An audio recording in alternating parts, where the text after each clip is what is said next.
A campaigner for men's rights, who's been described by some on social media as a woman hater, is standing as an MP in Ashfield. Mike Buchanan says feminists are liars and conspiracy theorists and says the state is sexist against men. He's standing against Gloria De Piero, the Shadow Minister for Women and Equalities in Ashfield, and he's here to tell you more. Mike, welcome. What are these so-called lies that feminists come out with? Well, we have for about 18 months now been presenting prominent feminists with Lying Feminist of the Month awards. And I had the pleasure this morning of being on ITV's This Morning on the sofa with Caroline Criado Perez, who we've presented 2 awards. Well, the first one was she lied about the impact of more women on corporate boards. And by that you mean that this claim that women on corporate boards improve profits? You don't think that's true? Well, it's not that I don't think it is. All the evidence says that that is not so. Well, so we challenged her and she has had no response. All the longitudinal studies that we're aware of show that women do not improve corporate financial performance. It's really clear. Well, that's interesting, because you'll pick your studies and those that are in support of you will pick theirs that actually suggest profitability does increase. I'm sorry, Fran, it doesn't. Everything that they present studies which show correlation, and correlation is not causation. It's kind of statistics 101. And it's why nobody in the world challenges our assertion which is that women do not improve corporate financial performance. And we have been challenging people for 3 years on this. OK. Would you like to keep them out of the boardroom? Of course not. So what's your beef? No, sorry, Fran. That is a shaming tactic. The idea that that I would want to keep women out of the boardroom. Why would you resort to a shaming tactic?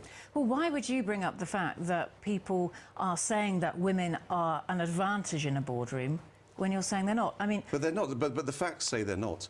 In fact, 5 longitudinal studies that I presented to inquiries of the House of Commons and House of Lords showed that international studies show that when you increase the proportion of women on corporate boards, on average, corporate financial performance declines. It's really black and white. So, Mike, let's talk about your views and your policies without going into longitudinal studies.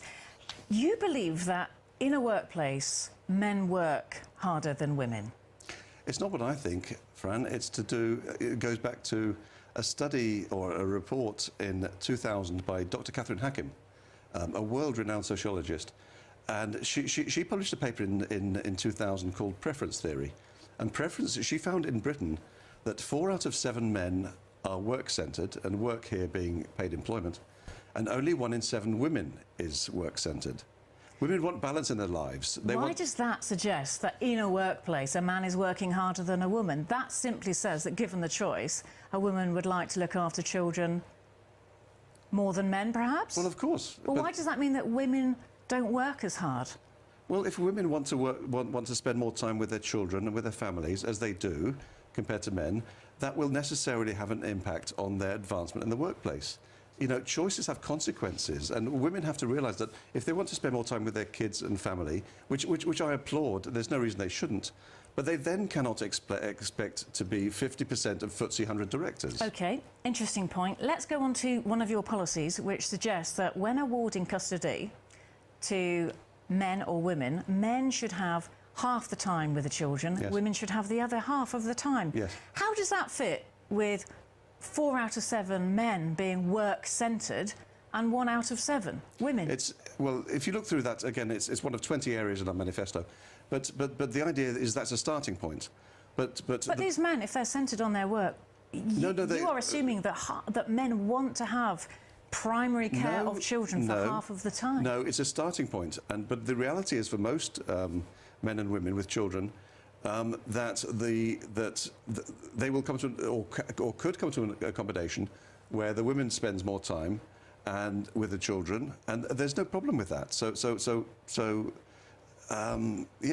we're perfectly happy with that arrangement. I mean, men and women can come to arrangements, but the point I'd like to make here is that the family court system currently denies fathers access to their children. 95% of parents who don't get to see their children are fathers, and that is emotional abuse of children fathers and grandparents. And you'd like to see that redressed? I'd like to see the emotional abuse of children, fathers and grandparents redressed. Yes, I would, Fran. And finally, you don't believe that feminists have a cause. You think that it's outdated and redundant. In fact, we are sexist against men. No, Just 10 seconds left to make that point. Of course feminists have a cause, and their cause is female supremacy, and they are driven by misandry, which is the hatred of men.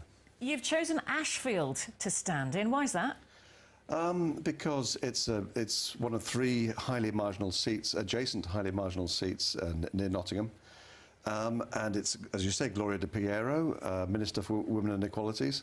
And the sheer name, you know, Minister for Women and Equalities, is absurd. There is no minister for men.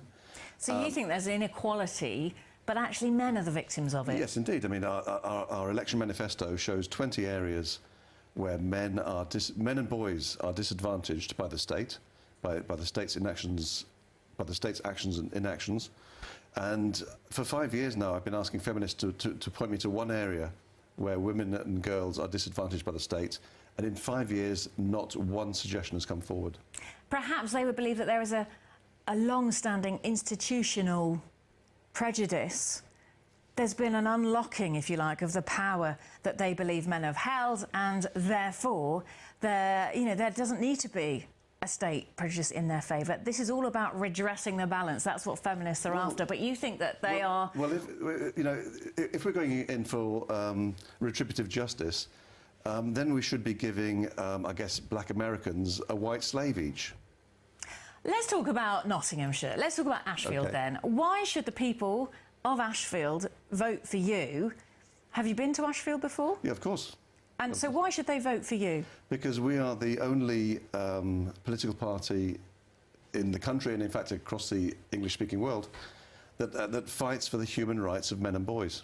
And in particular, I guess our number of the 20 areas in our manifesto, probably the biggest is the denial of fathers access to their children following family breakdowns. Is this something you have experience of? Not personal experience, but I know plenty of men who've been denied access. And in fact, our candidate in Broxtowe, Ray Barry, heads up Real Fathers for Justice. And denial of access to children, to fathers, is a major driver of male suicide. And anybody who works in that field has known men kill themselves. But it is also emotional abuse of children who don't see, boys and girls who don't get to see their fathers, of grandparents who don't get to see their beloved grandchildren, and that's one of the reasons we have so many female supporters. You acknowledge that men are more concerned with working in their lives, more work-driven, yes, work-centred, yes, than women, yes. And on that basis, you say that therefore women don't work as hard. No. I'm saying not That's as many women. Today, not as many. Not as many women work hard as men. 4 times as many. 4 out of 7. While they're in the workplace. Yes, I mean 4 out of 7 British men are work-centred, and only 1 in 7 British women. That has to have consequences for. What does work-centred mean, though? When it comes to the thing that most gives you pleasure, is that what the question is? It's to do with paid employment.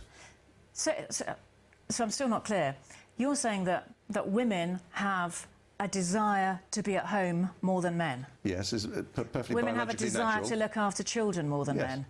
And yet you want men to have custody of children in equal proportion to women? No, we went through this before.